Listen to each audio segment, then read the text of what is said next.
The dust motes danced in the slivers of light piercing the town hall's gloom, each one a silent witness to the verdict. 18-year-old Anna stood alone in the center of the room, her hands clasped so tightly her knuckles were bone-white. The space around her was a vacuum, carved out by the collective turning of backs and the careful avoidance of her gaze. Elder Finch, a man whose piety was as starched and severe as his collar, stood before the assembly, his face a mask of grim righteousness. He wasn't looking at her, but at some point above her head, as if addressing a principle rather than a person. His voice, dry as summer dirt, filled the suffocating silence. The community cannot carry a soul that invites misfortune. First the blight on the corn, then the fever, and now the loss of her parents to the blizzard. She is an anchor of ill omen. It is decided. She will leave at sunrise. We provide for our own, but she is apart. The words were not a suggestion, they were a chisel, chipping her away from the only world she had ever known. She scanned the faces in the crowd. Martha, who had given her cookies as a child, now studied the floorboards. Samuel, who had taught her how to track rabbits, now seemed fascinated by a crack in the wall. They were all there, the silent enablers, their fear of the elder, of the unknown, of her, a palpable force in the room. Her parents were gone, swallowed by the same unforgiving winter that now seemed to be coming for her. They had taught her to read the land, to understand the subtle language of the seasons, knowledge that the town now deemed strange, unsettling. They saw her quiet observation as a sign of detachment, her self-reliance as a rejection of their ways. Her grief was a wilderness they refused to enter, and so they were casting her out into a real one. She didn't cry. Tears were a currency she couldn't afford to spend. Instead, a cold, hard resolve began to form in her gut, a feeling as solid and unyielding as granite. They saw her as a burden. A curse. She would show them what a curse could build. She left before the sun had a chance to witness her shame, a small bundle on her back containing a tinderbox, a knife her father had given her, a half-empty sack of flour, and a worn blanket. The town was a ghost behind her, its windows like vacant eyes. She didn't look back. To look back was to acknowledge what she had lost, and her focus had to be entirely on what she might find. The journey was a blur of instinct and exhaustion. She moved through the low hills and sparse pine forests that bordered the plains, keeping to the shadows, a creature of the margins. Every rustle of leaves was a threat, every distant coyote howl a reminder of her profound solitude. Hunger became a constant, dull ache, a companion she learned to ignore.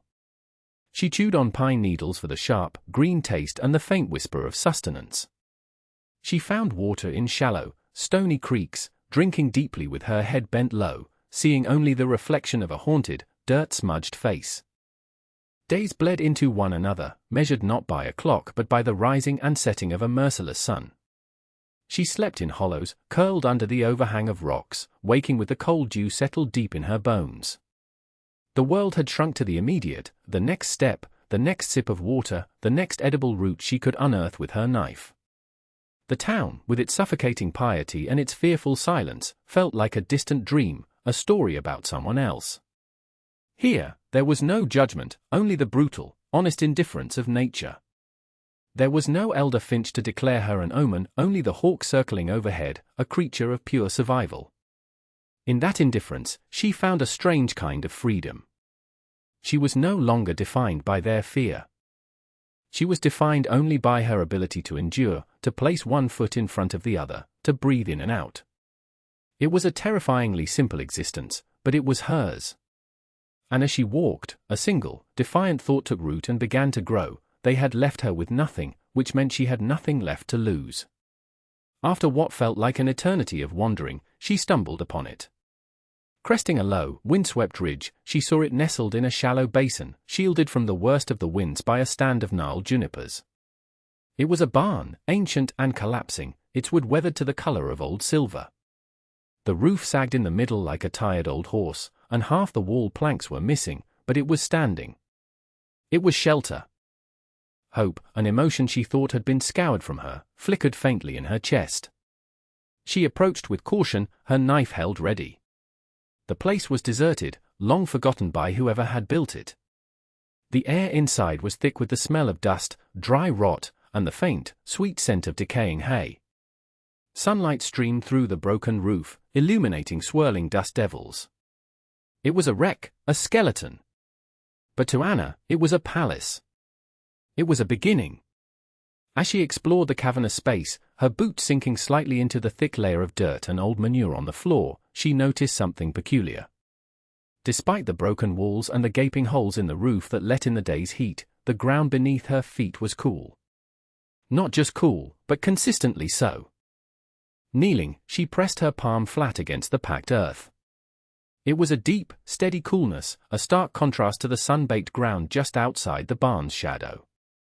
Her father's words came back to her, a faint echo from a happier time. He had been digging a root cellar, explaining why it worked. The earth has a long memory for temperature, Anna. Go down a few feet, and the winter's bite and the summer's scorch can't reach. It holds its own counsel here, under the partial shade of this ruin. The effect seemed amplified. The ground felt stable, a reservoir of temperate calm. An idea, wild and audacious, began to form in her mind. It was a gamble, a monumental task for one person with next to no tools. But the barn offered a roof, however broken, and the earth beneath it offered a secret. It offered a chance not just to survive the coming winter, but to defy it. The work began with her hands and her knife. She scraped away the top layer of debris, her fingers raw and bleeding by the end of the first day. Her only other tool was a flat, sharp-edged rock she'd found by the creek, which she used as a crude spade to break up the compacted earth. Progress was measured in inches, in bucketfuls of dirt she hauled out using a ripped piece of her own shirt. It was grueling, soul-crushing labor. Her back screamed in protest, her muscles burned with a fire that never went out, and at night, she would collapse onto her thin blanket, too exhausted to even dream. But with every scoop of soil, the defiant spark within her grew hotter. This was not just a hole in the ground, it was a fortress. It was an act of creation in the face of the town's act of destruction. She dug straight down, about 4 feet, then began to tunnel sideways, carving out a small, subterranean chamber beneath the barn floor. The earth was dense but workable, a mix of clay and loam that held its shape. After weeks of relentless toil, she had a space roughly 6 feet long and 4 feet wide. It was a tomb, a burrow, a wound in the earth. It was her first coop. Now she needed chickens. This was the greatest challenge. She had nothing to trade, save for the knife, which was her only tool for survival. For days, she scouted the surrounding wilderness, living on less than scraps. Finally, her luck turned. She found a small, feral flock, descendants of some long-abandoned homestead. They were wiry, clever, and maddeningly fast. For 2 days, she watched them, learning their patterns, their roosting spots.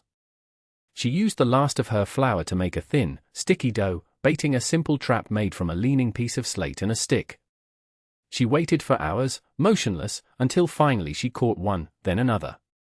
She ended up with a scrawny rooster and 3 hens, carrying them back to the barn with a triumphant, desperate tenderness. She placed them in their new underground home. They clucked nervously, scratching at the dirt floor, but they were safe from the hawks and the coyotes. They were the beginning of her new world. The genius of her plan was not in the digging itself, but in the understanding of the principles at play. The townspeople saw the earth as something to be plowed, to be built upon, a dead thing that supported their lives. Anna, thanks to her father, saw it as a living system, a massive, thermal battery. The deeper one went, the less the temperature fluctuated. The surface might swing from 100 degrees in summer to 20 below in winter, but 5 feet down, the earth remained in a narrow, stable band of temperature, roughly 45 to 55 degrees year-round. This was the secret she was banking her entire existence on. Her underground coops were not just holes, they were carefully designed habitats. She had dug a main trench down the center of the barn, a sunken walkway for herself. From this central artery, she dug the coop chambers off to the sides, like rooms off a hallway. Each chamber was connected to the surface by 2 small, cleverly hidden ventilation shafts. One shaft, facing into the prevailing wind, would draw in fresh air. The other, on the leeward side, would allow stale air to escape. This constant, slow circulation prevented the air from becoming stagnant and disease-ridden. The shafts were narrow, covered with a lattice of woven sticks and mud to keep predators out and warmth in. The real magic, however, was in the heat the chickens themselves produced. In a confined, insulated space, the body heat of a dozen birds was not insignificant. It would raise the ambient temperature of the subterranean chamber from the Earth's baseline of 50 degrees to a comfortable 60 or 65. It was a self-heating system, powered by life itself. The barn above acted as a crucial buffer. Its dilapidated roof and walls, while poor insulation against the cold air, served to keep the snow off the ground directly above her coops. This prevented the earth from freezing solid, allowing the geothermal exchange to continue unhindered. She was creating a microclimate, a pocket of manufactured stability shielded from the brutal chaos of the seasons. It was a world built not of wood and nails, but of dirt, air, and a deep understanding of the forces the town had dismissed as mere nature. With the first coop established and her small flock secure, Anna's work shifted from desperate survival to strategic expansion. The 4 chickens were a start, but they were not enough. She needed more. More birds, more space, more food stored against the inevitable siege of winter. Every day was a race against the sun, a relentless cycle of labor that pushed her body to its limits. She spent the mornings digging, expanding her subterranean network. The central trench deepened and lengthened, and new chambers branched off, each one a testament to her unyielding will. She became an artist of the earth, learning how to brace the tunnels with rocks where the soil was loose, how to shape the nesting boxes directly out of the clay walls. The pile of excavated dirt grew into a small hillock at the far end of the barn, a monument to her industry. In the afternoons, she foraged. The lands that had once seemed so barren and hostile began to reveal their secrets to her patient eyes. She gathered wild onions, cattail roots, and dandelion greens for herself. For the chickens, she harvested bags of grasshoppers in the late summer heat, drying them to create a protein-rich winter supplement. She found patches of wild sunflowers and painstakingly harvested every seed.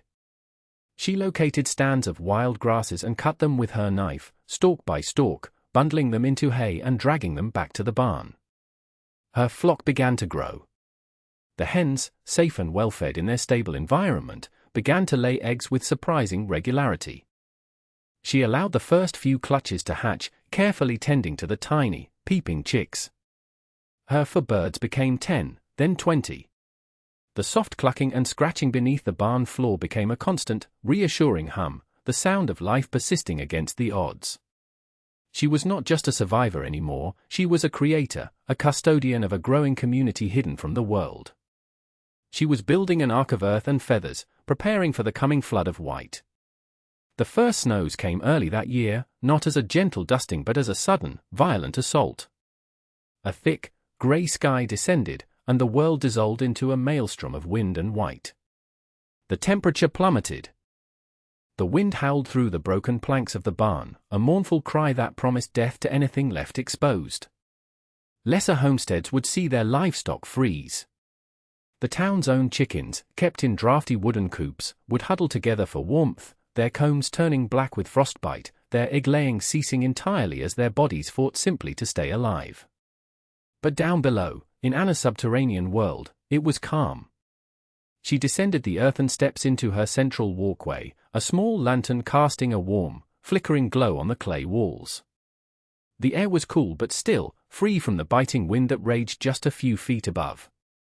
In each chamber, her chickens clucked contentedly, scratching in the thick bedding of dry leaves and hay she had provided. A small thermometer she had salvaged from a discarded crate, one of her few treasures, read a steady 62 degrees. Outside, it was 5 below zero. She ran her hand along the wall of a coop. It was cool to the touch, but it was the coolness of a cellar, not the biting cold of frozen ground.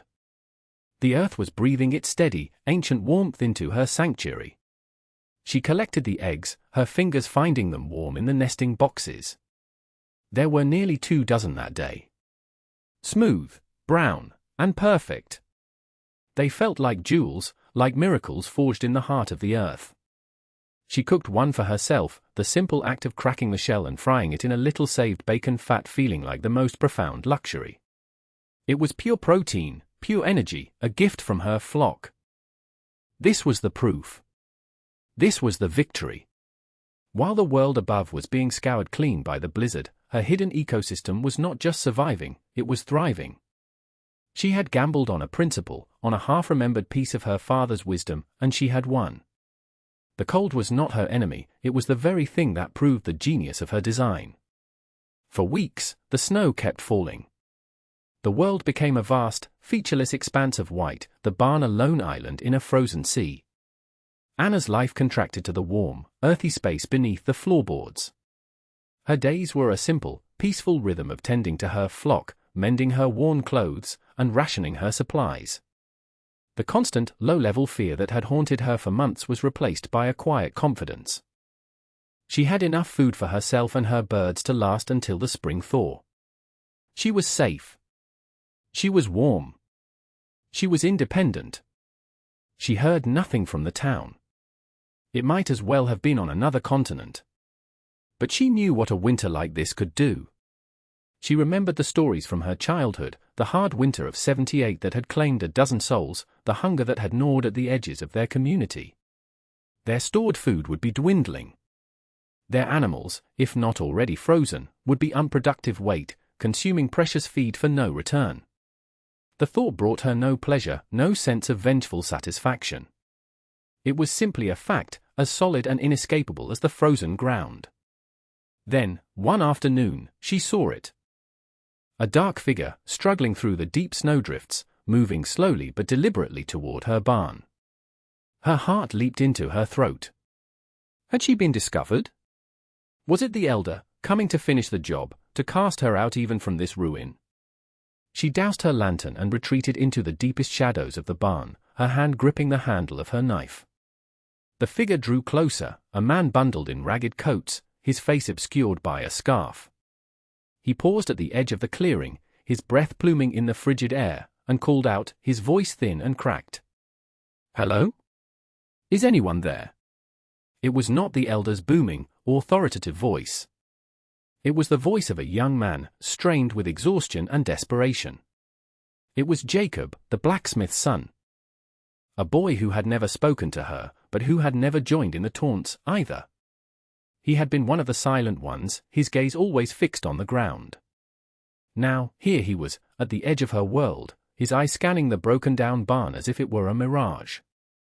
Anna remained hidden in the shadows, her silence a shield.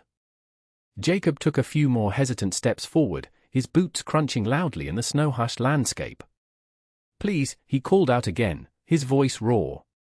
We heard stories.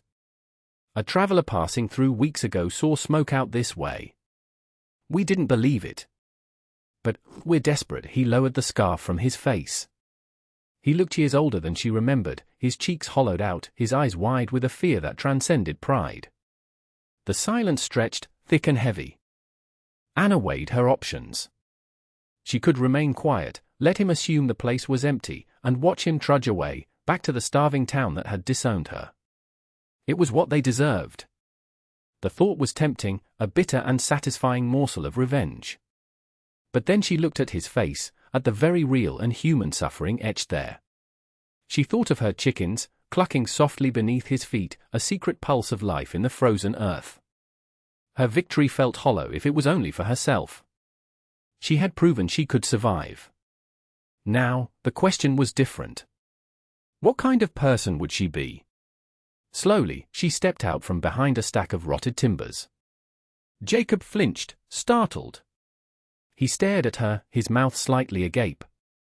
He saw not the cursed, unlucky girl they had cast out, but a young woman, thin but strong, her face determined, her eyes clear and steady. She held no weapon, only a quiet authority. "What do you want, Jacob?" she asked, her voice steady, betraying none of the turmoil inside her. He swallowed hard. "The town, the winter is bad. Worse than anyone remembers. Our chickens are all dead or not laying. The children, they have nothing. We have no eggs." His confession hung in the frozen air, an admission of utter failure. They, the righteous community, had failed. She, the outcast, had apparently not. He looked at the dilapidated barn, then back at her, a dawning confusion on his face. He couldn't reconcile the ruin he saw with the survivor standing before him. "How?" he whispered, the question encompassing everything. "How are you alive?" Anna offered no immediate explanation. She simply met his gaze and said, "I have eggs. But they are not free." The negotiation took place at the threshold of the barn, the two of them separated by the invisible line between her world and his. She did not invite him in. She would not let the town's desperation contaminate the sanctuary she had built. Jacob, humbled and freezing, stood in the snow and listened. "I am not a charity," Anna stated, her tone level and devoid of malice. It was a simple statement of fact. "You cast me out. You left me to die." "I owe you nothing." Jacob flinched but nodded. "I know. We were wrong. We were afraid." "Fear is not an excuse for cruelty," she countered, the words sharp as ice. "But I will trade. I need things. A good axe. A saw. Proper nails, not the rusted ones I have to scavenge. Bags of salt. Bolts of wool cloth. And seed corn for the spring. Not your blighted leftovers. The good seed from the general store." She listed her demands calmly and precisely. She had spent long, dark evenings thinking about what she would need to transform her precarious survival into something permanent and secure. Each item was a brick in the foundation of her future. Jacob listened, his eyes widening slightly at the length and specificity of the list. This was not the request of a starving waif grateful for any handout. This was a business proposition from someone who knew exactly what her product was worth. "We don't have much," he stammered. "The store is nearly bare." "Then find it," Anna said, her voice unyielding. "For every 10 dozen eggs, you will bring me one item from my list. You will leave it at the edge of the clearing.